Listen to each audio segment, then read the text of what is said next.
personal and secure electronic devices and carry-on baggage in your airstall place until the fasten seatbelt sign has been turned off.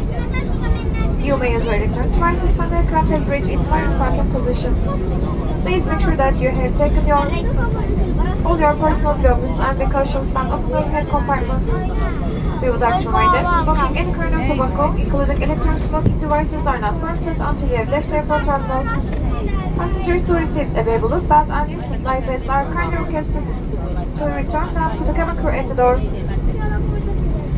On behalf of Freebird Airlines and the entire crew, we would like to say goodbye. We hope you enjoy your flight with us and we wish you a safe journey.